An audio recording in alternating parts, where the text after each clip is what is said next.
This episode of Sideline Warning is brought to you by Roosport, makers of the original magnetic running pouch. Whether you're biking, running, hiking, or even traveling, the Roosport clips to your waistband with magnets for an easy, convenient way to carry what you need without the bulk of belts or bags. Visit theroosport.com and use the code SIDELINE30, all lowercase, for 30% off their entire product line.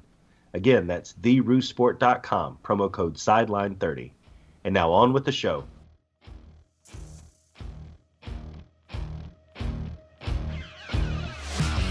Ladies and gentlemen, this is Sideline Warning, the show where sports takes are sure to go way too far into the field.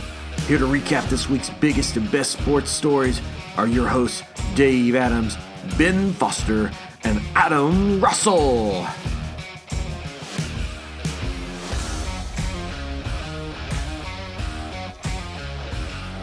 And welcome into Sideline Warning, everybody. This is episode 38, and as always, you have the one, the only, the golden voice of the Southeast, Dave Adams, alongside with you.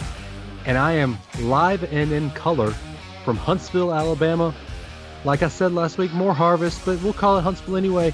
And I brought my friends along. And first, as always, just because he's the closest to me, Hollywood Ben Foster from Birmingham. What's up, Ben? Am I that close to you, Dave? That makes me feel good. Geographically? Geographically? Yeah. Geographically? Oh, okay. I thought you were talking about the nature of our friendship. Well, I've known our other co-hosts a little bit longer. Oh, I see how it is. You know, although you and I did have a show before. I see how it is. So we have more on-air chemistry than our other friend. All the way from St. Cloud, Celebration, Christmas. I'm going to say it again just because I like the name. Okahumpka. And here's the new one. Umatilla. Adam Russell. What's up, Adam? You're dialing it in. This is getting better. I like that. All of those are easily recognizable places that I already know the name of. So this is good. I like it. I like it. I don't like... I'm not sure I'm crazy about the awkwardness that we kicked this show off with, though. It makes me a little nervous that you're closer to Ben than you are to me. I'm not quite sure what to do. I said geographically. I was your Zach Smith. I think he made it pretty clear you were closer to him than I am, Adam. Gosh. Do we? How about this? So just for fun, once this show goes live, there's been some pictures posted back and forth in our Sideline Warning chat this week. Oh, mercy. How about just for fun, we put those up on the Instagram and maybe even the Facebook page? Yeah. I'll take a couple of my select ones that I've gotten. We'll share them out there so everybody can see what we were like in our younger days. Ben, didn't you say that there was a resemblance to a boy band of why you know I like a boy band with my picture that Adam shared? Yeah, Dave, you actually looked like the sixth member of NSYNC, like you got rejected. Well, let's not talk about Adam's Oakleys, 1990 Oakleys. Oh, hey, now, that was all the rage back then, man. There's only one place in Tuscaloosa to get them, too, back then. Really? At University Mall, yeah. To find the ones, I had to get, they were, you guys will see the pictures, whoever's listening, but it was chrome with bright orange and yellow lenses. So they were vintage 90s Oakleys. There was only one place to find them. Adam, I do have to ask you, and I don't know why I didn't ask this back in the 90s.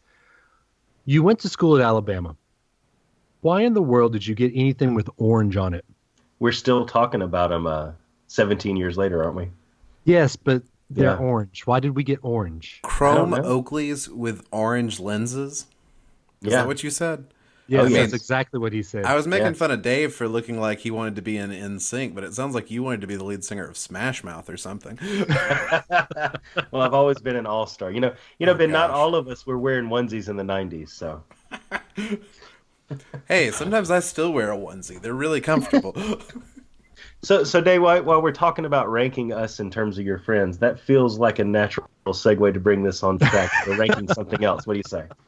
Well, we are recording this on a Monday night. We're not doing it on normal Sunday, but it's a good thing that we waited because Monday afternoon on the 20th of August, the very first AP poll came out. And gentlemen, is there anything on here that surprised you first before we go into kind of one of the topics I want to talk about?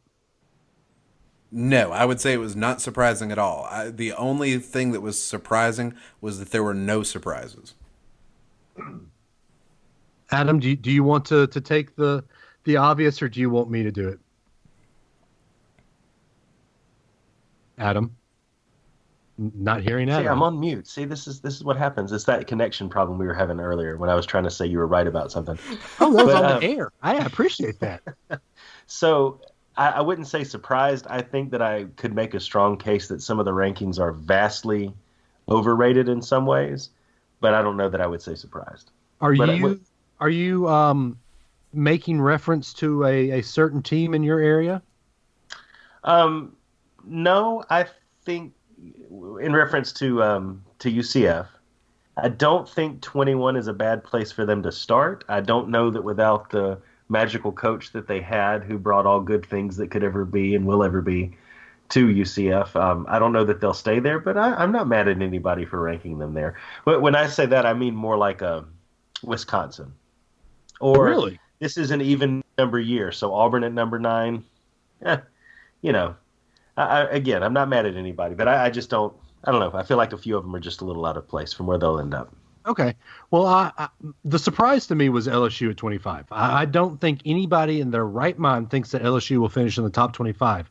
I think the only reason LSU is there right now is to hype up that number 25 versus number 8 Miami game. And kind of the same can be said for Notre Dame, Michigan, 12v14. I think Notre Dame might be ranked a little too high. Michigan might be ranked a little too high. And so one thing I kind of want to do right now is, for those of you who are in the Birmingham, Huntsville area, and you listen to the roundtable, they went through, at the time it was the USA poll, or the coaches poll, and they went down until they saw a team that they don't think has a chance to be in the playoffs. I want to kind of go down the list, and I want you to tell me where it is you don't think that team has a chance to end up. So Alabama, we all can say that they're going to be in the top 4, right, at the end of the season? Hopefully. Okay. Yeah, yeah. Clemson, are they have a chance to finish top 4 and be in the playoffs? Yeah, sure. Yeah. I mean, if I was going to pick a top 4, yeah, they'd be in it. Georgia, are they in your top 4 at the end? It's very hard for me to think that there will be 2 SEC teams in the top 4 again, unless Really? every other conference just turns into like a triangle of death, and then at that point maybe. But right now, if I'm going to pick the SEC, I'm going to have Alabama versus Georgia, and there is no way they play each other in the SEC championship and then get a rematch in the college football playoff. Yeah, I agree. I'd say Georgia's probably one of the first out looking in on the top 4. Here's where I'm a little shocked. Wisconsin got 1 vote as number 1. Does Wisconsin have a shot to be in the Final Four in your guys' minds? I'm going to say no. Wisconsin has a great journalism school, and they turn out a lot of writers, and I think that's what we're seeing here by seeing Wisconsin turning up with a vote. They've got a few sports writers on their side, and that's somebody's like, it's a preseason, it doesn't matter. Sure, I'll throw something Wisconsin's way. Yeah, so, I mean, if you look at their schedule, I mean, they're going to run the table up, except for, I'd say, the 2 they're probably going to have trouble with. You say Michigan, right? You say Penn State.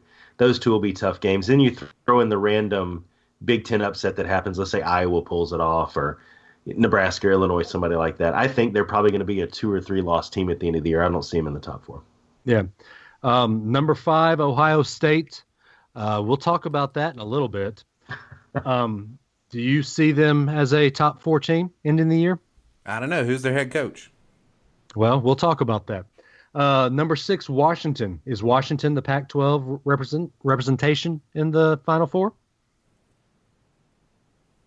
Does the Pac-12 even have a representation in the Final Four? Probably not. Okay. Number 7, Oklahoma. Can Kyler Murray be the next Baker Mayfield? I don't know if he'll be the next Baker Mayfield, but I mean, Oklahoma's in the Big 12. Who else is going to come out of the Big 12? Oklahoma would be the front runner. So sure, they could make the top 4. Okay. But and I'd say same thing about Washington. I mean, if you have to look at those 2 conferences, those are the only 2 teams between the Pac-12 and the Big 12 that I think are going to have a shot at it. I still think they're on the outside looking in, though. So, well, to my point, so far we're at number 7, and we've made a case for pretty much everybody that we've talked about. Georgia beats Alabama, they're in. Yeah. So next, Miami beats Clemson, they're in, right? Yeah. I 9. I think Miami. Miami's got a good chance of running the table. Their schedule's just not that tough. Yeah. Number 9, that team that straddles the fence between Georgia and Alabama. They open with number 6 Washington. Can the Auburn Tigers make it? I mean, there's a case to be made. I know we say it's an even number year, but there's a case to be made that Auburn could run the table as well.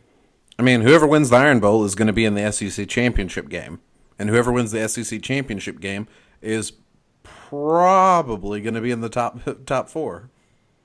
But do you guys think? I mean, they have to get past Washington, they have to get past Georgia, they have to get past Alabama, and everybody's really high on Mississippi State. They have to get past Mississippi State in Starkville. I mean, those are 4 games that are, I would think, true tests for them, especially the 3 of Alabama, Georgia, and Washington. I don't see them making it out of that with less than two losses.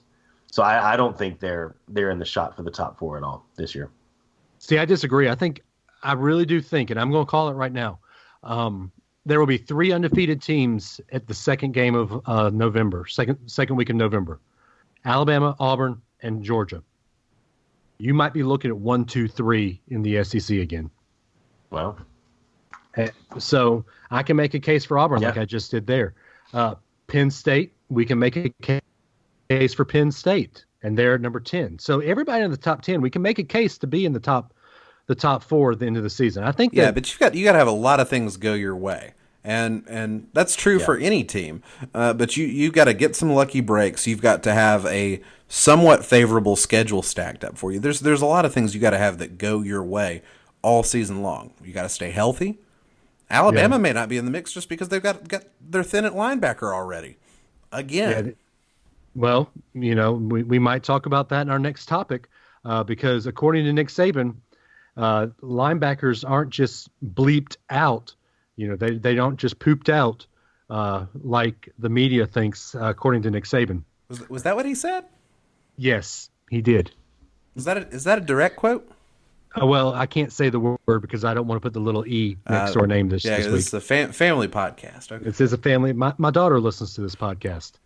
But so just going down the list, I'm not going to go after, number 11, Michigan State. I think that's going to be the place where we can say, no, I think that's where they don't get a shot.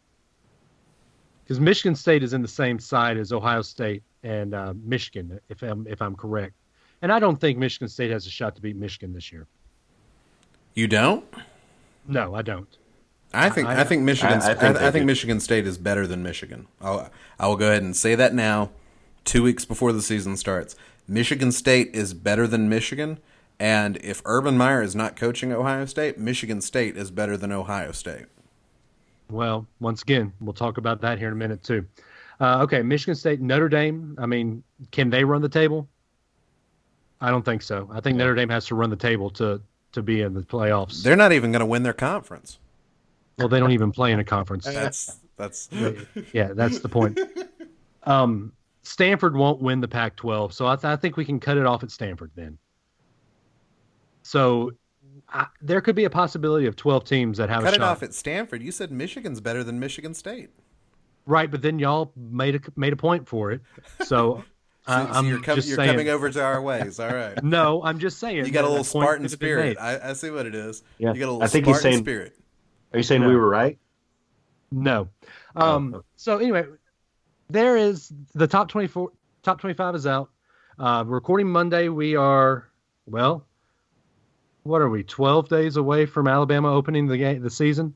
Yes, sir. So, y'all, football is here. And along with football comes people kind of bad-mouthing Nick Saban. Well, early this week, or maybe it was Friday, last week, it came out. This is from CBS Sports, and they have a series called Candid Coaches, where they are free to speak their minds and given anonymity. They're anonymous. The topic was overrated and underrated coaches.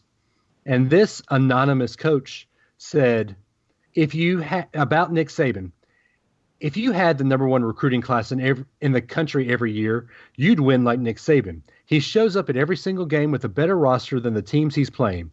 If you count cheating and getting the best players in the country as part of running a program, he's the best in the country. It's like saying an NFL coach is the best in the league if he gets 25 first-round picks every year. Is this just a case of jealousy rearing its ugly head, or what is this? I really want to know who said that. And that's the thing. Oh, it's anonymous, so you can speak freely. I would really like to know who said that, because if they were not given the anonymity, there is no coach that would go out there and actually say that stuff. I think it's pretty absurd. Did they say what coaches were giving these opinions? No, it just D1, D2, high school, JV, Pop Warner. Okay. It's just a coach. Because I would guess a college coach.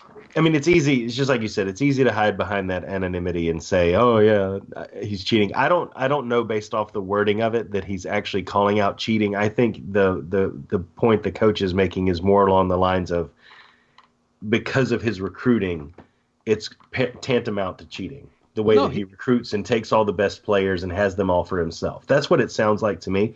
But either way, recruiting's the name of the game in college football. And in the NFL, you have a draft. You don't get 25 first-round picks. That's the way the NFL is run.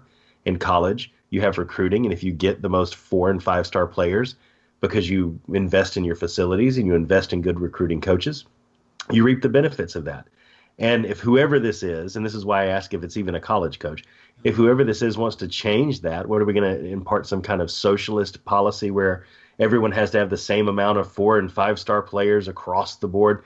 You know, it's just ridiculous. This is the way that the game is run, and he just happens to be better at it than everybody else. I don't think it's that he's better than everybody else. He just outworks everybody. I mean, Ben, you and I were down at school during the Saban regime. If you drive by Coleman Coliseum and the Mount Moore practice facility at midnight during football season, what do you see in a parking lot? A white Mercedes. And I think anybody who knows anything knows that Nick Saban drives a white Mercedes. He does not drive it. He does not drive it. He does not drive his Mercedes. I don't think he still has the white one. I think he has upgraded. I think he's made some upgrades. I think it's more of a tan or perhaps a mocha. Yeah, well, that was 10 years ago.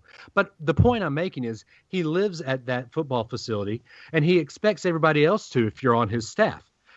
It's not that he's better at it. And in fact, he'll tell you that he's not the best coach in the world. He just outworks everybody else. And in fact, he expects that from his team when you see it on the field. So to say that he is better than anybody else, I think is a falsehood. He just has a better work ethic than most people want to put into it. Well, he's better at getting the coaches that are better at recruiting than all of the other coaches. Saban will say that. He's talked about that. He said he surrounds himself with smart coaches.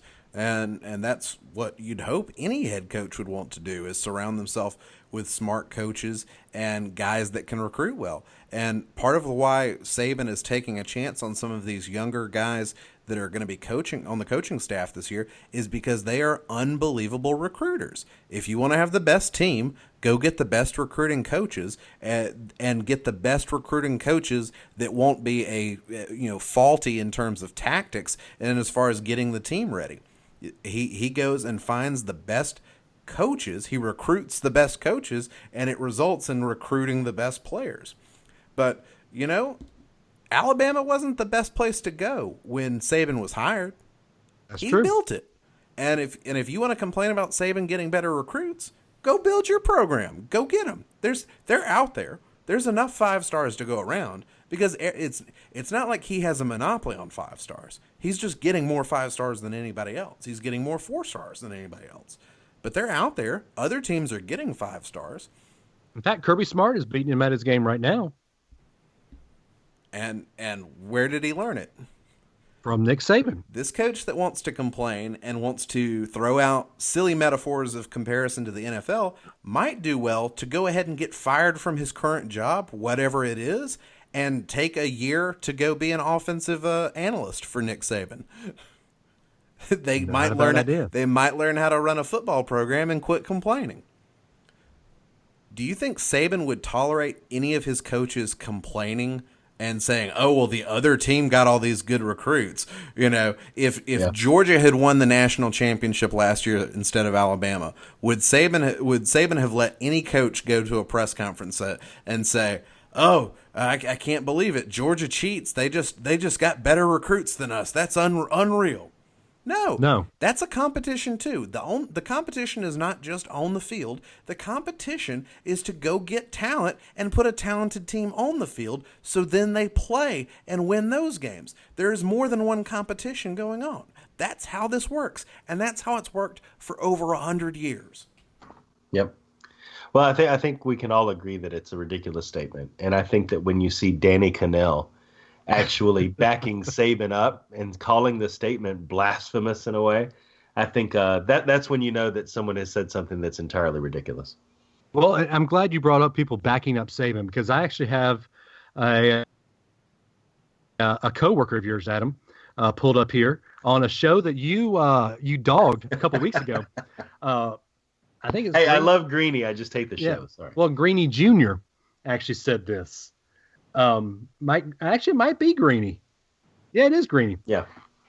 He said, if you're going to accuse Nick Saban of cheating under the cloak of anonymity to whichever coach it is who's saying this, you are a pathetic chicken. That's what you are. You're a pathetic coward. And you're the same person who is challenging your players in practice every single day to be there, to be on that line. 105 degrees outside. We're going to practice hard today. You're not going to get any water. You're not going to take a break, because that's what would make you soft. Oh, but under the cloak of anonymity, I'm going to say Nick Saban, the best coach in college football that's probably kicked my behind every single season, is out recruiting me because he's cheating. That is pathetic and soft. It is pathetic and it is soft. It doesn't necessarily, though, have an effect on that coach's players because they don't know if it was their coach that said it or not, unless that coach regularly says that point in practice behind closed doors. But if I'm a player, I don't want to play for that guy that's always complaining and making excuses. You don't want players that make excuses. You don't want coaches that make excuses either. What was Brian Kelly's worst year at Notre Dame? The year where he made excuses and blamed all the other coaches. Yeah, that's very true. I think we can all say this anonymous guy is terrible. I think that's easy to do. But now I want to ask, is it possible he might be right? Is Nick Saban cheating? Do you think Alabama cheats? I'm going to say this just because I've been down there. It has crossed my mind. Seeing the caliber of vehicles that our team drives. But does that mean that talking Dodge Chargers? Are we talking loaded pickup trucks? Are we talking them in cars during training days? The Cadillac Escalade. Yes. Are we talking the purple Range or purple car that Julio Jones drove down in Tuscaloosa? Does Nick Saban cheat? I can't prove it. Does every other college football program cheat? You bet your Skippy it does. They just find ways around it. Well, it's all about if you look up, and we've done this before in the past with, I think, sandwich. We had a long conversation over the definition of that. If you look up the definition of cheat, part of it is the use of deceit or fraud, but also there's ways to position oneself near a particular area in anticipation of play in that area. And I think that definition of cheat, I'd say yes. I think like when you cheat over towards second when you take a long lead, or you cheat over in a defensive scheme, I think they do position themselves in a way that takes advantage of the ecosystem they exist in, knows what is and is not tolerated, like every other college football program out there, and finds a way to take advantage of every way that they can. Now, I'll say, does that mean that we've only won national championships under Saban because of the cars they drive or the benefits of that? No, because they've obviously built a program. They've obviously built facilities. They invest in these young men, and they get them there for reasons that are beyond cars and money, tattoos, or anything like that we've seen other college programs do too. I think it's just that they know where to find the greatest value by getting right up against where the rules allow them to go. I mean, we've seen it with some of the transfer stuff. We've seen it with them blocking transfers, and we've seen it in the recruiting trail too.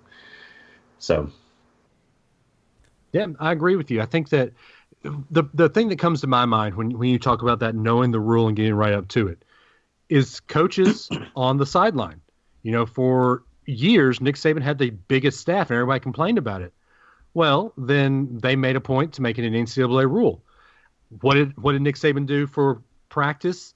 Well, when Alabama played Deshaun Watson and Clemson, who played Deshaun Watson at practice? Blake Sims.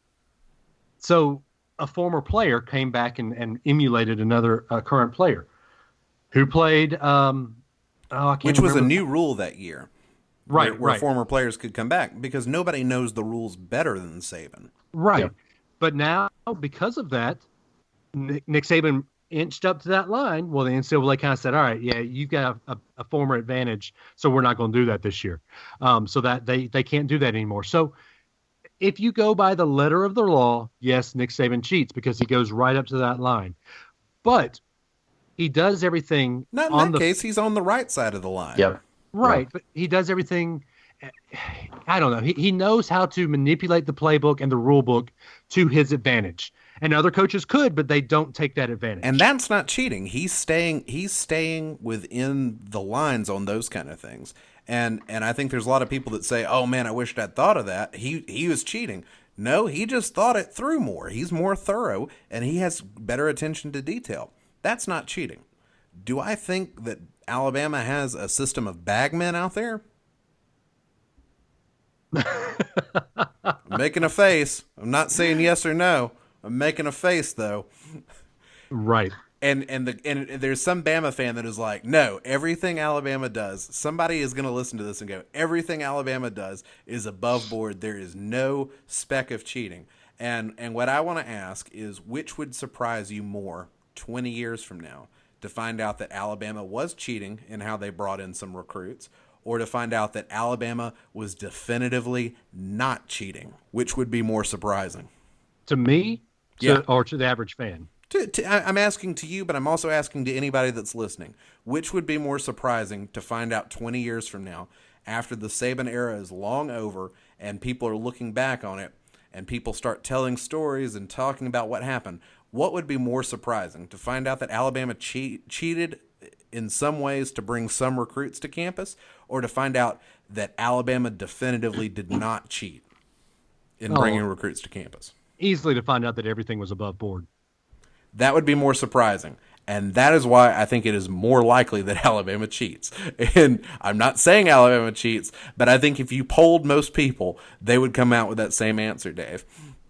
I totally agree. But there's such a gap, though. I mean, if it was the cheating that they were relying on to build this quote unquote dynasty, right?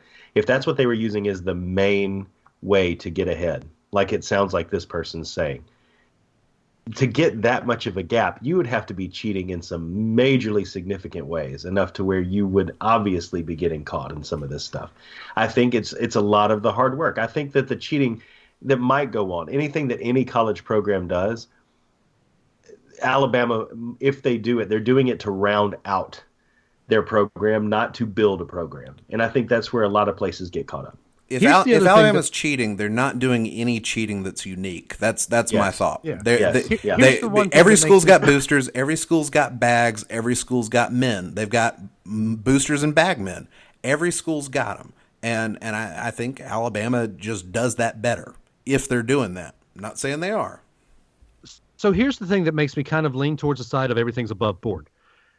Nick Saban and Alabama lose so many coordinators and so many coaches every year, and so many prime recruiters every year.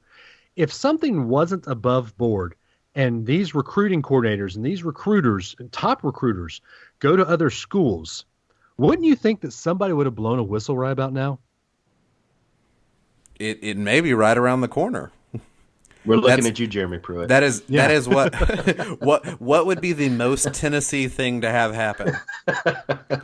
It's already happened. It happened 20 years ago, Ben. What would be the most true to form thing to have happen at Tennessee right now? That would be it. Who is the athletic director at Tennessee? Oh, gosh. These are questions that the public must answer. Oh, speaking of questions that the past public is prologue, I believe, is the expression. Yes. Speaking of questions that the public must answer, let's move to a topic that we've talked about ad nauseum the last 2 weeks. A story came out 6 hours ago, so earlier this afternoon, that the board that is meeting to decide Urban Meyer's fate has reportedly decided what's going to happen. And interesting enough, according to this article that I'm reading, of course, it's from Saturday Down South, which y'all probably figured out that that's one of my main sources. Interesting enough, the meeting will be verbally communicated to the Board of Trustees. So theoretically, no notes can be taken for public record.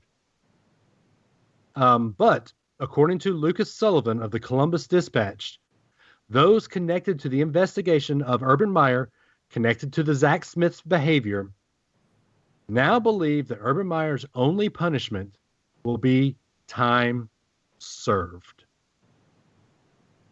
So Urban Meyer is getting away with a slap on the wrist. The direct quote, two sources connected to the investigation said that likely recommendation is a suspension for Meyer. Drake and the board could also opt for a quote-unquote time-served punishment since Meyer has been removed from the football activities for more than 2 weeks. Time served. Is harboring a criminal a punishment? Time served? Is that what time served is for? Adam? Do you want me to just go ahead and throw it out there, Dave? You know what I'm coming with. I know, Adam. Go ahead. I'm okay with that. Why? His contract states that he has to report anything that he is aware of in this regard. Specifically, it calls out this category of event, abuse, that type of thing. If what he said is true, and if the board found that to be true, he met his contractual obligations by reporting it. And I know there are other examples we'll talk, but in this one specific instance, he met his contractual obligation. Now, whether or not you want to make the argument that he should have fired him at the time, and whether you want to make the argument that he should have been honest with the media, I think that calls into question his honesty and his integrity, that he didn't just come out and say, yeah, I knew about it, I reported it, I met my contractual obligation, he's been fired, what's the big deal? That would have been the right thing to do, but he didn't. And that dishonesty in that moment created a lot of questions. But I think that's why he put him on suspension, and that's why that's going to be the only thing that happens. Okay, so 2 weeks of suspension and employing a guy that has a history of beating his wife. A judge has given him a restraining order so he couldn't get within a certain amount of area from his wife. A 2-week suspension is all you're going to give him. You say another example, Adam, and I'm going to bring this up, and I know it's a totally different situation, but it kind of isn't. Penn State, Jerry Sandusky. Joe Paterno told his athletic director about Jerry Sandusky. They didn't fire him. They didn't fire Sandusky. And once it all hit the fan, once the poop hit the fan, they fired Joe Pa for doing the same exact thing. But it's okay. Urban Meyer can employ a guy that beats his wife and let him coach young men, train these young men up to be people that we want to be in this world. But all we're going to do with Urban Meyer is slap him on the wrist and say, go forth and conquer, young man. I see no difference in the Joe Pa situation and the Urban Meyer situation. The crimes might be heinous. They're both heinous. You don't sexually abduct boys, and you don't beat on women. Yet one coach, one school handled it the correct way when it was done, when it came to light. They fired the coach. They fired the athletic director. They cleaned house.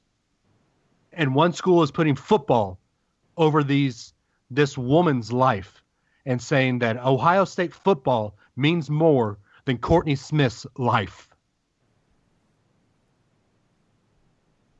That's my take. Well, if this is the case, and Urban Meyer does wind up keeping his job, and they say, hey, time served, you're good, get back to coaching, this will make it so much more easier to hate Ohio State. Before, you'd just say, I hate Ohio State, that Urban Meyer. Now you can be like, I hate Urban Meyer and Ohio State. It is much easier as a fan to go, Ohio State, they are the terrible people. And Ohio State's going to have to accept the bad image that's going to come from this. People are going to be talking about this for years, and they're going to say, Ohio State's the place where they're okay with that stuff. And it's going to be, for better or for worse, it's going to be jokes on game day on Saturday morning. People are going to bring signs about Urban Meyer and Ohio State. Hopefully those jokes will err towards the side of tastefulness, but people are going to be, this is going to be a huge black eye for Ohio State, regardless of whether Urban Meyer is fired or whether he coaches this season. And that's what Ohio State just seems like they haven't been prepared to deal with. And it makes no sense when they kicked Woody Hayes out the door. Yeah. They kicked Jim Tressel out the door. This is not, if keeping Urban Meyer is not true to form for what Ohio State does. It doesn't seem to be the way they've operated before, and now they're changing, and it seems like it's because it's all about winning, and winning at any cost. Any cost. Yeah, I'm with you, Dave. The biggest thing that I think would swing me is if it came out, if I'm on this committee and I'm sitting there and I said, well, he met his contractual obligation, right? He reported it. But then this guy sat on the staff for the better part of 2.5 years, right? Right. Under Urban Meyer, and then July 18th, July 20th, happened of 2018 when all the stuff happened, and then all of a sudden McMurphy releases this report and now you fired him. So it took all of this stuff coming to light for you to really take action. That's the kind of thing that I think is fireable in this case. I think overall, though, if they came back and said that, time served, he did his job, he reported it, I think half of the country is going to shrug their shoulders and say, well, yeah, I agree. Half the other country, just like us, is going to be in pretty good outrage about it. I think either way, though, do we all agree that this committee was probably more like a kangaroo court of sorts, and that easily. I mean, this was just intended to give the news cycle 2 weeks to refresh to something else, to get the first top 25 out, to get the sports people talking about something else, so that when you did finally come with something, hopefully this is buried down a little bit. I don't think it's completely died. I don't think it's gone away. I think there's still a lot of attention on it, but it's definitely has given some chronological distance between all of the stuff that happened. And now it's been almost a month since McMurphy released his first story. So I think the investigation was more intended to do that than anything else, really find anything with this. And I think they knew what they were going to do all along. I don't think it's per se right, but I think that Urban Meyer is going to stand there and say he did his contractual obligation and blah, blah, blah. And that's why I'm here today, to take Ohio State to a better place. We all knew it was coming, though, at the end of the day. And we want to make comparisons to the Penn State situation because they do seem similar in some ways, but I also see a lot of differences. And one of the big ones is that Ohio State is in a national championship contention right now. Penn State, when they pushed Joe Pa out the door, he was 85, something like that, 86, 87, somewhere in there. He's at the end of his career. Penn State is consistently coming out as like an 8-5 team. If they get to 10 wins, it's a miracle for Penn State. And they're basically just letting Joe Pa take like a 10-year victory lap on a great career. And at the point all of this comes out, Joe Pa is at the end of his career. So they just say, start that retirement a little early. Go. But they didn't do it that way. They didn't do it that way. They pushed him out the door and unceremoniously fired the man at midnight and basically made protesters stand in front of his yard. And erased every semblance that he'd ever been there, too. And I think they would have done it differently if Penn State was contending for a national championship. We'll never know. But I think that is a distinction. It doesn't justify any of it. It doesn't make any of it okay. But Ohio State is doing this because right now Ohio State is in contention for the college football playoff. And if they are coached by Urban Meyer, they have a very good chance of making the college football playoff. And that's what it comes down to. Ohio State wants to win, and they want to win at any cost. So they're putting football over Courtney Smith's life. My point was, you made it. Yeah, I mean, I'm not saying it's okay. I'm saying that's what's happening. That's Ohio State looked at the situation and they said, and they pushed Tressel out when Tressel was not contending for a national championship. Tressel had already jumped the shark, so they pushed Tressel out the door. Urban Meyer's contending for a national championship, and that's why he's keeping his job. That's what it is, and that is the new standard at Ohio State, and it's entirely unacceptable. So something else that came out, and I'm going to put a little asterisk here for those of you with children listening right now. This might be a topic you don't want to have your kids listen to, because something else came out on Friday, and I think I texted it to the Sideline Warning group. Brett McMurphy also came out and said that in 2015, Zach Smith had sex toys, male apparel ordered and sent to him at the Woody Hayes Athletic Center. Also, using said sex toys, taking pictures with a staffer in the office. He also took nude photos at the White House in 2015. This is a man that Urban Meyer allowed to coach young men. And we're allowing Urban Meyer a second chance. We're not allowing Urban Meyer a second chance. Ohio State is. Ohio State is allowing him to have a second chance. I'm just disgusted by this. I at this point in time right now, I'm going to say it. I know we have a college football podcast, but I hate what college football has become if this is the road that college football is going to go down. I hate it, and I hate to say that. None of y'all. Okay, you guys sold me. Yeah, it's the kind of thing. It's almost like if this was recruiting, instead of a coach having personal issues, they would cite lack of institutional control at that point, right? Right. I mean, the guy's doing this kind of crazy stuff in the facility, around the players, whether or not they knew about it or not. It's still happening in the same locale as all of these young men who you're trying to coach to be better people and better football players. That's almost the equivalent of lack of institutional control. Yeah. I mean, Adam, we talked about this 2 weeks ago. But if all this comes to light, and I'm not saying Zach Smith comes and sits in your room, but if Aiden is a football player and all of this has come to light, and Urban Meyer comes and sits in your living room, and you know that Urban Meyer allowed this to go on under his regime, would you even dream of letting Aiden go to Ohio State? So if people like you and I who have kids who have, control where they play, our kids play football or our kids don't play football. Well, I have daughters, so they won't be playing football, but hypothetically. Hey, they could. They could be. Yeah, you're right. It's 2018, man. Well, it won't be 2018 when they're going to college. But, hypothetically, I wouldn't dream of letting my daughter go play for Urban Meyer, knowing what he teaches and allows his coaches to do. Well, I think that's the thing. I think, unfortunately, most parents, or at least some of the parents that are sending their kids to Division I football teams, don't have the same standard as you guys. And I think that's unfortunately there's a whole lot of parents that are also looking at this to say, hey, it's a money game. If I send my kid to go spend 3 or 4 years with Urban Meyer, is it going to get my kid in the NFL? Is that the best chance for my kid to get in the NFL? All right, I'm going to tell my kid to be nice to people and still go play for Urban Meyer. And that's what I think it's definitely going to affect recruiting for Ohio State. But at the end of the day, when we think there's bagmen out there at every major school, the bags may get a little heavier. They're going to be 5-star recruits that still go to Ohio State.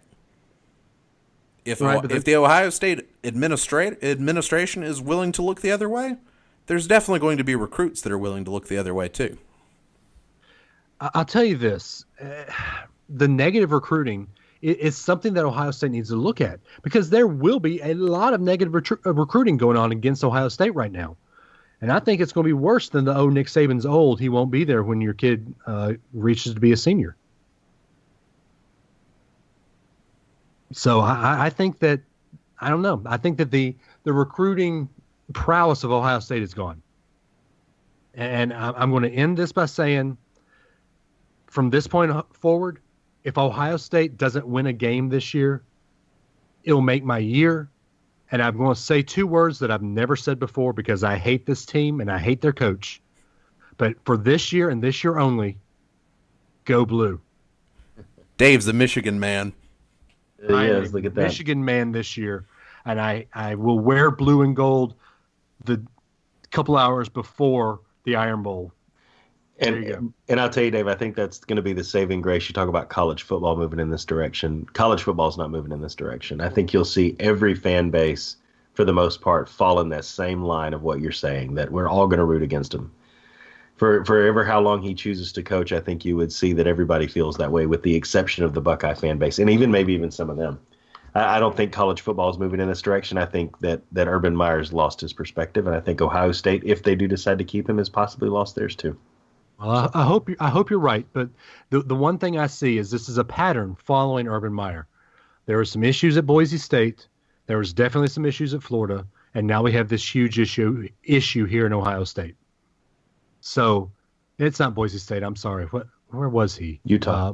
No, Utah. That's right. Yeah. So there you go, guys. Go ahead. Is that the last time we're going to talk about that, except for the decision? Yeah. I think it feels like we're bogging through mud whenever we kind of start talking about Mr. It does, Meyer. but No. I know a lot of people want to not talk about this kind of stuff, and they want to say, all right, that's it, that's over, we're done with it. But no, if Ohio State wants to endorse that kind of behavior, if they want to keep Urban Meyer, every time I mention Urban Meyer or Ohio State, I'm going to say, Ohio State where they abuse women. Urban Meyer, the coach that's okay with coaches abusing women. That's I'm not going to say Ohio State or Urban Meyer without saying where they're okay with abusing women. That's part of the name now. Yeah. Okay. Anytime we hear that, I'm going to get just fighting mad. And something I do when I get fighting mad that calms me down? Adam, I think you do the same thing. We grab our Roo Sport pouch and we go for a run. Isn't that what you do, Adam? Yeah, it is. Either running or spin class. Yeah, that's my bag. I think we were talking before the show about runner's high, right? How many miles you have to run before you start to feel it. And I think it's hard enough some days to get up and get out there and get to run, but knowing that you have a piece of equipment, we've talked about the importance of the right gear in the past. I think the more you can find the right thing to fit to make your run that much easier, it's easier to hit that runner's high. It's easier to enjoy, get past that first mile and enjoy miles 2, 3, 4 and beyond. So yeah, I think that definitely helps to know that sometimes the topic feels like we're bogging through mud, but then we can just go on an easy run. Yeah, exactly. The Roo Sport bag, I've been incredibly happy with mine. You go on these long runs, you think, oh my gosh, I've got to carry my phone, I've got to carry my keys, I've got to carry my gels in case I need to get some energy for this run. But really, if you put all that in your pocket, you're going to get bogged down. You're going to have your pocket's going to be huge. You're going to be sloshing around, but you put it all in this Roo Sport bag that's really low profile, and it just clips onto your waistband by magnets.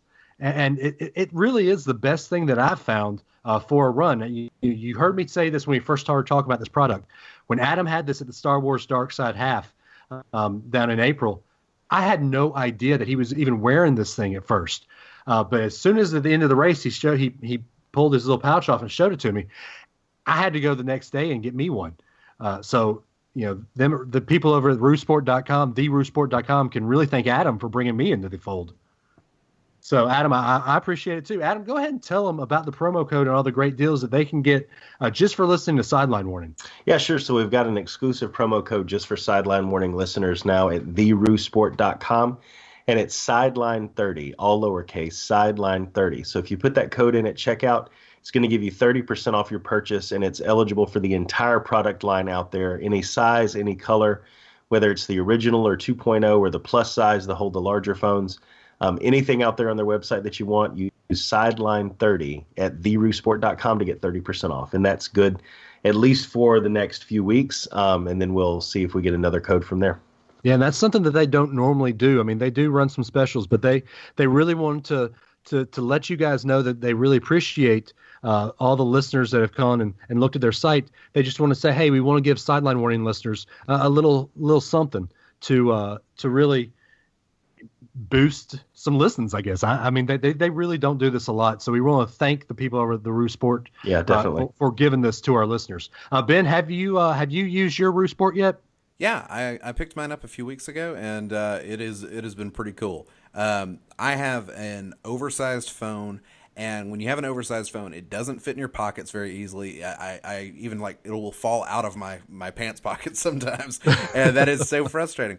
But the great thing about the Roo Sport is it's got it. And it fits a large phone, even a large phone with a case, which is something you wouldn't expect. You just have to go, double check, make sure you're ordering the right size Roo Sport there. It is not bulky, and it holds a large phone and keeps it right there on your hip.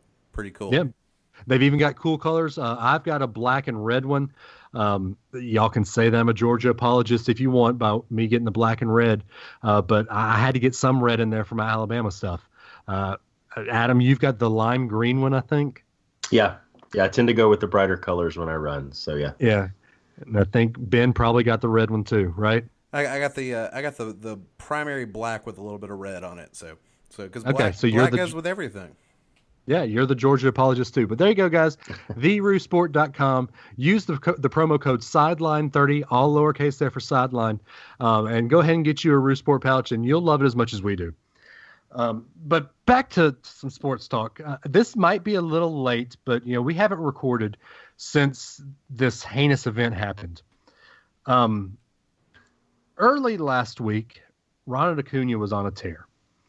He had homered in 4 straight games, and it wasn't just homered. He was the first pitch he was hitting out of the park.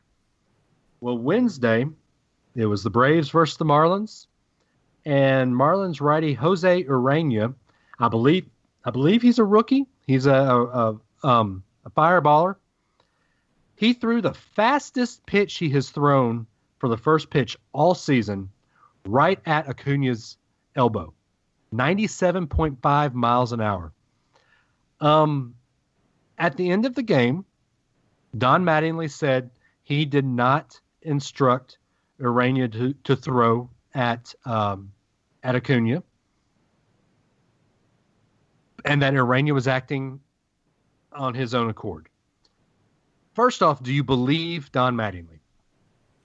Do I believe that Don Mattingly said the words, "Do not throw at Ronald Acuña"? Yeah. Do I think he winked while he said it? Maybe. Whatever you do, don't throw at Ronald Acuña. Be sure to not hit him. Wink. I will say this. Now, I've played baseball. I might have pitched a little bit in my lifetime. We've talked about in the past. I have pitched a little bit in my lifetime. There are unspoken and unwritten rules of baseball. If someone has homered off you 3 or 4 times in the past, yeah, you brush them back a little bit. You might even throw a slower than normal pitch at the guy. You drill them. That's okay. But to rear back and throw the fastest pitch you've ever thrown in a season is not okay. I believe Ureña went out there with the intent to hurt Ronald Acuña. Now, we're lucky that it only bruised him, and he actually came back and played the next game. But one of my things that made me think that maybe Mattingly was telling the truth is as soon as the pitch went awry, JT Realmuto stood up, and you can see physically that the Braves were starting to come out. And one of the other unspoken rules of baseball is if a player is rushing your pitcher, as a catcher, you're supposed to stand between and protect your pitcher. Realmuto hung his head and let the Braves come at Ureña. So I really, truly do believe that Ureña was acting on his own, just by that alone. Yeah, I think that Mattingly probably wanted him, we'd been beating up on him, right? And Acuña was on a tear. I think he wanted him to send him a message and back him up a little bit. And I think this guy just made a really bad decision in how he executed his instructions. He probably didn't tell him to hit him, but back him up a little bit, get in his head. But, if you're going to throw at a guy intentionally, can we all just throw at someone the way Glavine threw at Dale Murphy that time?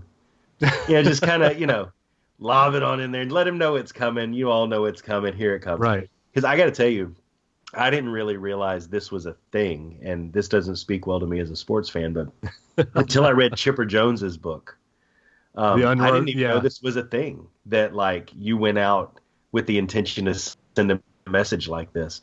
This was more than a message. I agree with you. I think that whether or not he meant to hit him, to rear back and throw the fastest pitch he's done on the first pitch, you can tell by the way he let it go and all of that he was at least trying to bring it inside. It's just a bonehead move, especially by a 4-12 pitcher who's up against the potential rookie of the year. To do something like that's just absolutely ridiculous. Yeah, if you really want to send a message, throw behind him. Or if you absolutely have to hit the guy, throw it a little lower. It hit him on the elbow. It hit Acuña on the elbow, kind of the forearm. He had, forearm muscle cramping later. But he pulled that arm back to protect his ribs. You should never throw at a guy's ribs. You should never throw at a guy's head. If you are in a situation where you are 100% convinced you must hit the batter, hit him in the hip. That sends the message. Or throw behind him. That sends a much scarier message. But that is in no way to justify this for Acuña. This is absurd. The first pitch of the game. Right. So dumb. And he wants to say, "Oh, I was just trying to pitch him inside and it got away from me."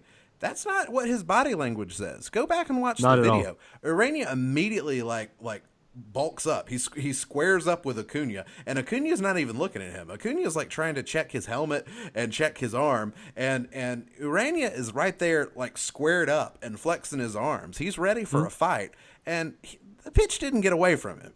He knew exactly what he was doing, and he executed it to a T. I will say this too. Go ahead, Adam. Go ahead. No, go ahead, Dave. Go ahead. I'll say this. Y'all know that I'm not a huge fan of Brian Snitker. But I became a huge Brian Snitker apologist. I'm not going to say I'm a fan, but that night I was a huge Brian Snitker apologist because he was the first man on the field. It might have been, the players might have been led by NCRT and Freddie Freeman, but the first person to jump on that field to protect what he calls his family was Brian Snitker. And I do want, Adam, I want to talk about your topic here, your question here a second, because I knew you were going to bring one up. But I do want, after you do that, I have a question about the umpire. So, Adam, go ahead and say what you were going to say. Yeah, I was just going to wonder when we were going to talk about Keith Hernandez being a total tool. Well, we'll do that in a minute, too. So go ahead, then. Well, here's my thing, too. If you are umpiring the game, your first reaction should be to throw Urania out of the game. The umpire's first reaction was to throw Snitker out of the game. Well, let's go through a scenario where you don't throw Urania out of the game, and all you do is you warn both benches. Well, you have just now, knowing what baseball's quote-unquote unwritten rules are, you have just now told Kevin Gossman that you have to throw at one of the Marlins players. Yeah, the Braves are actually thinking about hitting the Marlins star player. Unfortunately, they don't have any. They threw it at the mascot instead. Oh, I got me a Marlin here. What is this, Varsity Blues? But here's the thing. So, and even then, I believe Urania would have been due up third or fourth in that inning. If I'm Kevin Gossman, no, it was the first. It was the first inning, right? Right, but are you talking about in the top of the second? Right, it would have been the top of the second because the Marlins had a run already, and so I think 7, 8, 9 was coming up that inning, top of the second. So if you are Urania and you're coming up third and you don't get thrown out, if you're Kevin Gossman, you have to throw at Urania. Therefore, Gossman gets thrown out. If you're the umpire and you don't, the Braves have much more to lose than the Marlins do. That's why the Marlins do the unclassy thing. Yeah. Well, right. Well, here's the new unwritten rule of baseball. When you're playing Miami, just treat them like they should be treated. And if they hit your guy, don't retaliate and sink to their level. I mean, you got a team who is bottom of the basement If it wasn't for the Royals and the Orioles and the Padres, I mean, they'd be down there, right? They're down there with the worst right now. And the fact that they're going to come out with some crap like this, I mean, yeah, I'll jump into it. So Keith Hernandez's point was, you've already lost 3 games to him. He's hit 3 home runs in those games. You have to hit him and at least knock him down. Why? What's the okay? My team's better than your team. I've been kicking your butt, so I'm going to take your best guy and I'm going to take a shot at him. Is that an unwritten rule of baseball that I missed, Dave? There's some teams that operate that way. Kicking your butt, so we're going to knock your guy down. There's some teams that operate that way. And this might be a take that you guys shake your head at and it's get off my lawn kind of stuff, but I don't know. I would be all for, if you're going to come out in a game like that and you're not retaliating because of something that we did to your guy or any of that other garbage, right? But it's only that we're irritated because you're kicking our butt and you hit my guy and you take him out. These people have trainers and medical bills and all of this stuff. I think the other team ought to have to front something for it if you're going to start coming with stuff like this. Well, I think you ought to have to step up and actually cover some of the cost of doing this kind of garbage if you're going to start throwing at people like that. So, I mean, I just was totally classless by a classless team in a classless town. And Miami, you can call 931-44-BLITZ if anybody's listening down there if you don't like that. But it's the truth. And it just, for Keith Hernandez, who's a former Met, to jump on it, now I hate the Mets even more. It's like it was already easy to do that. So I want to attempt to give Keith Hernandez the benefit of the doubt. He said that while he's in the broadcast booth, and maybe, just maybe, he had not actually seen it. And maybe he was just reacting to like what, he heard secondhand. And I did not see any point though where he retracted it. But maybe, if he actually like sat down and watched it and thought about it for a second, he wouldn't have that reaction. Maybe. Well, actually, he said that before it happened. I believe the clip is from their game pre-game on Wednesday. He's going off. You got to throw at him. Well, I think he made the broadcast after it happened, but he doubled down. Whether that initial comment was before or after, he did double down the next day after everybody started criticizing and saying, no, you absolutely have to do it. So, I mean, he doubled down the next day. Kudos to Peter Moylan, who had a few choice words on Twitter for Keith Hernandez. Peter Moylan was the one that stood out. I think there were probably a few others that responded to Keith Hernandez, and certainly guys in the locker room that responded to the Marlins. And honestly, I think the Braves will retaliate at some point. They'll just retaliate when it doesn't cost them as much. The Braves can't afford to have a starting pitcher pulled in the middle of the game and stress out the bullpen over several games. The Braves are going to do it next year, or they're going to do it in spring training, because you don't forget those kind of things. You remember who Urania is. And and they'll have a guy warming up in the bullpen ready to go for when the retaliation comes. Let's talk about. Go ahead, Ben. Well, I was just going to say it's amazing how the team really pulled together around Acuña and around Snitker's lead. And I thought, I hate that Acuña got hit, but this is a great rallying moment to get the team together even more unified than they already are. And I thought this is the kind of thing that gets a team on a roll. Yeah, then what happened? The Braves went off to lose. Yeah, the Braves went on to lose 4 straight to the Rockies. Yeah, woof. Right, exactly. But did Major League Baseball get it right by suspending Urania 6 games? Was that too lenient? In my book, yes. I say you make Urania miss 3 starts. Yeah, I agree. Yeah, I think 2 starts. 3 is a lot. Because that winds up translating to like a 15 or 16 game suspension. But yeah, I think you say you've got an 11 game suspension. You're definitely missing 2 starts. Yeah, and then the team has to deal with rearranging. When you have a 6 game suspension, you can just miss a start. They just move the rotation around a little bit, and the team doesn't feel any pain for it. Well, I mean, the Marlins aren't going to feel any pain anyway because they're already dead. I was going to say the same thing. Yeah.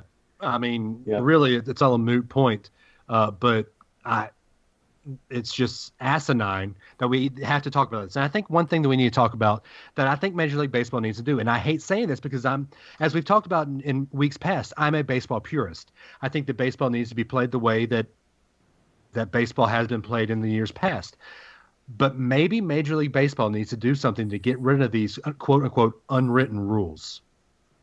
Make the unwritten rules illegal, not worth something.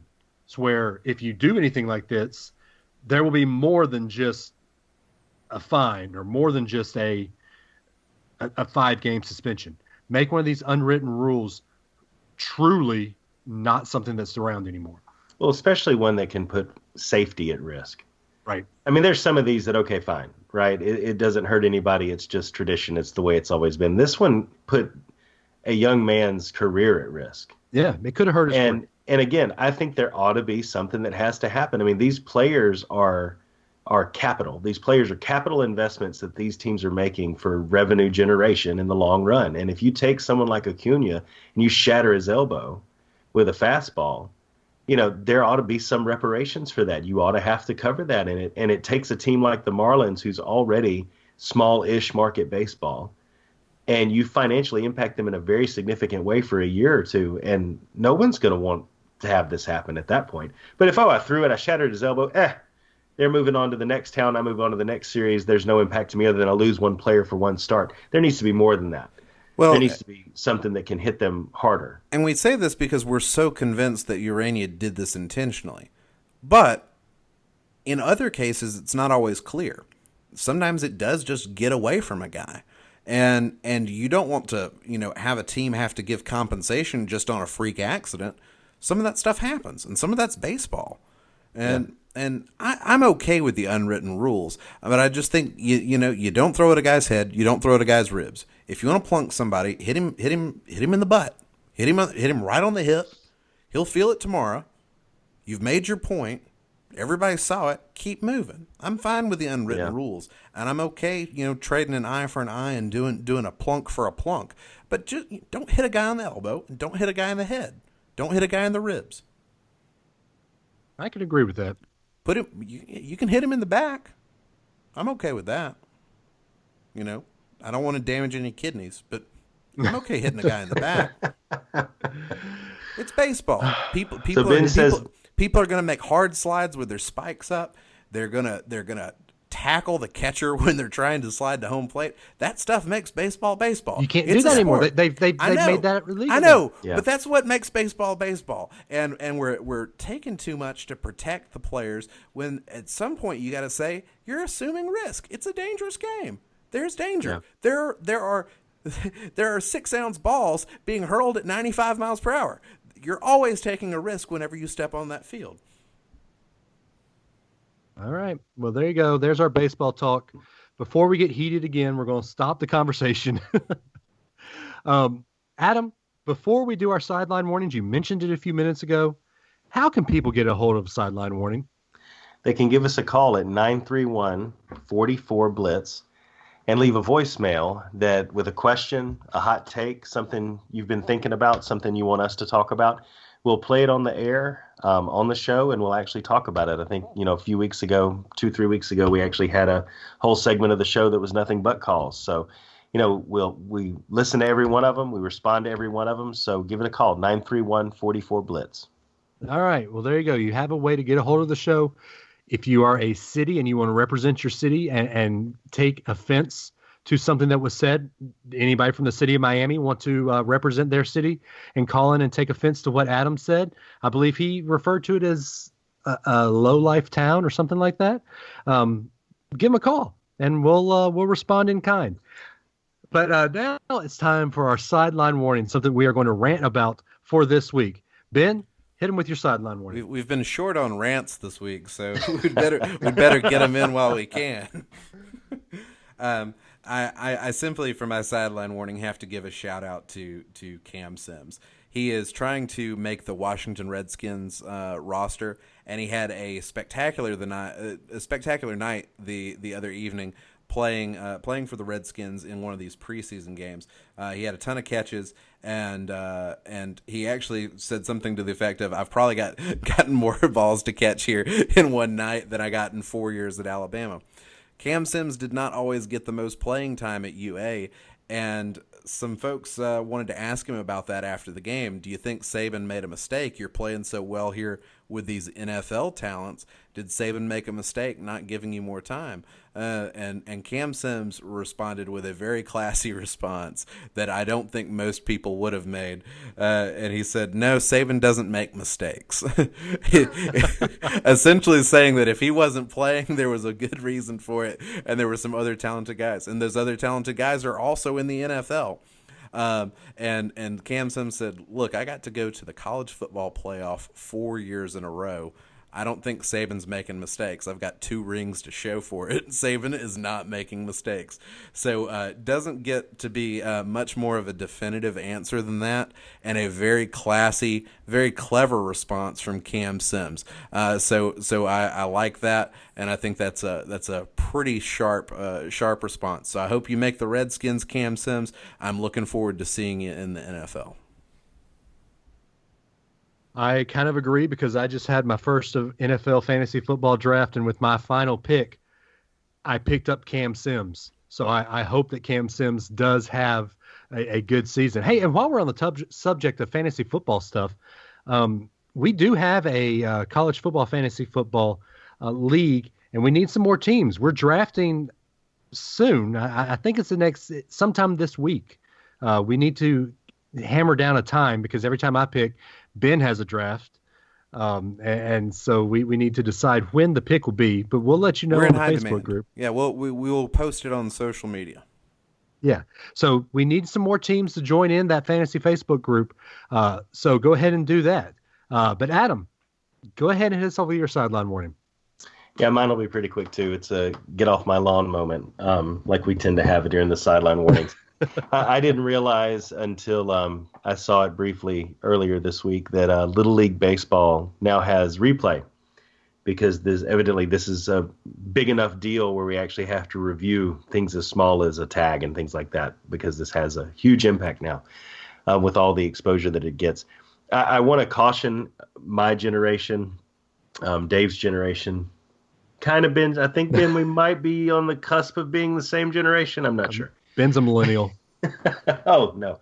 But anyway, I want to caution us against doing what I've seen happen. I remember being a kid.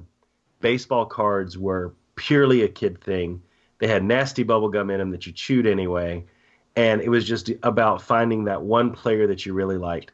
And then adults got their hands on them, and you started throwing pieces of a jersey and pieces of a bat and autographs, and what went from just thumbing through a book to determine the value of the cards you have now became this whole big deal. Because when adults get their hands on something and they really start diving down into it, we overcomplicate it more than it needs to be. And I want to caution us against doing that with Little League Baseball. Yeah, the World Series is a big deal for these little guys. They work hard for it. They play their hearts out. They practice their hearts out. But let's not put all of our fingers all the way into it and make it to where it has to be like they're little professional baseball players.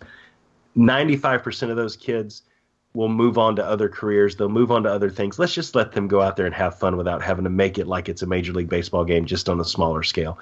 Let's let things just be fun for the sake of being fun and not overcomplicate them. And that's my sideline.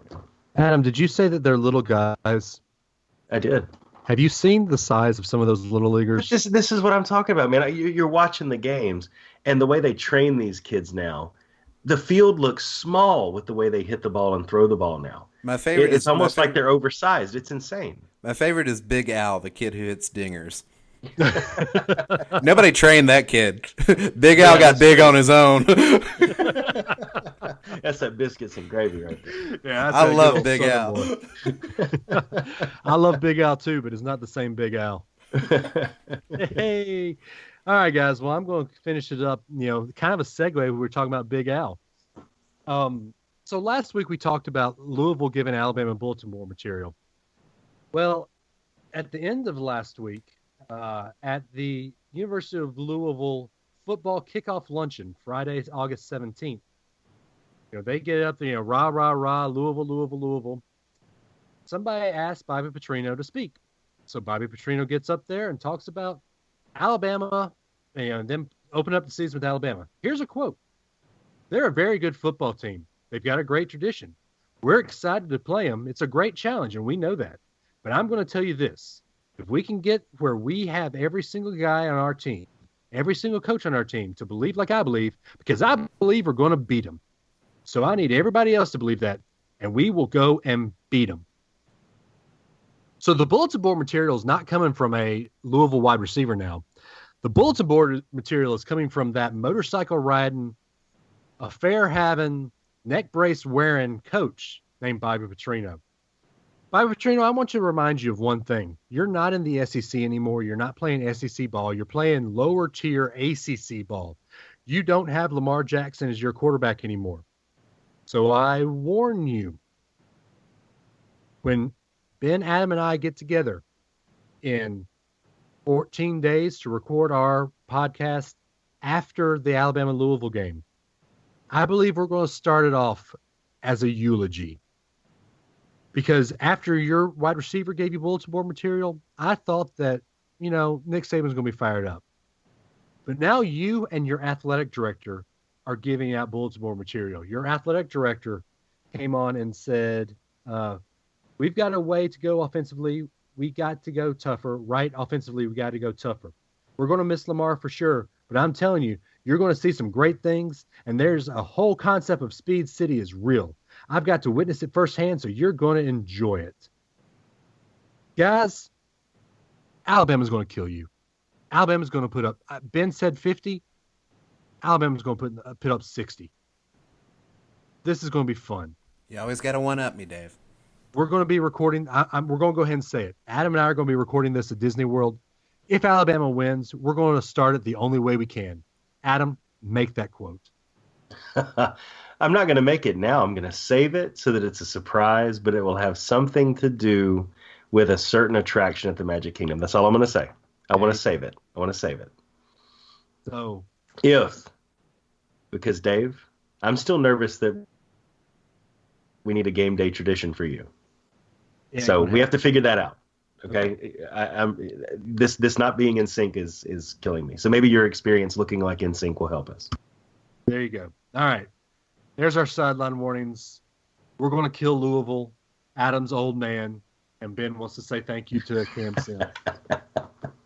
All right. So if you want to follow the show, do so on Twitter. We're at SW The Show. You can follow us on Facebook, facebook.com/SW The Show. Instagram, we're SW The Show. Join the Facebook fan group, facebook.com.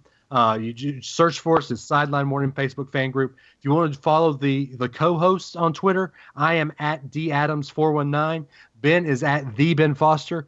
Adam, have you done your thing to tweet at Tony the Shark yet? Oh man, I need to do that. Doggone it.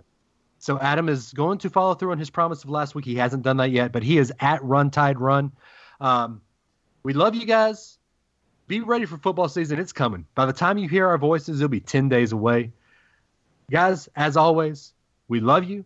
We'll talk to you next week when we will preview the Alabama football season. And we've got a cool thing coming in next week. We're going to do a second show. We're going to do 2 shows next week. We're going to do a smaller preview show, and then we're going to do our normal early week long show. So be ready for 2 Sideline Warning podcasts in a week. But guys, we love you. We'll see you guys next week when we are so close to football season. And as always, roll Tide.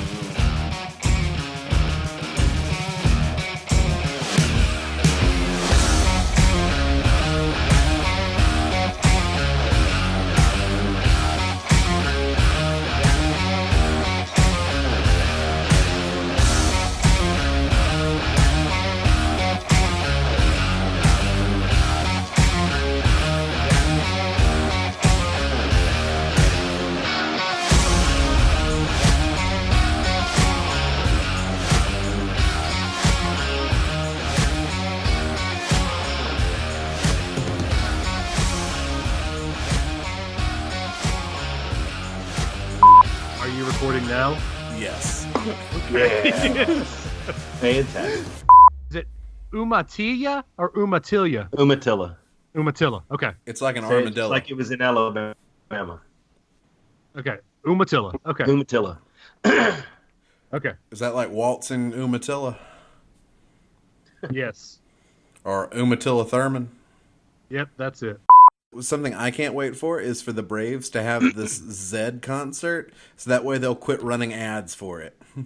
Why don't you just meet me in the middle?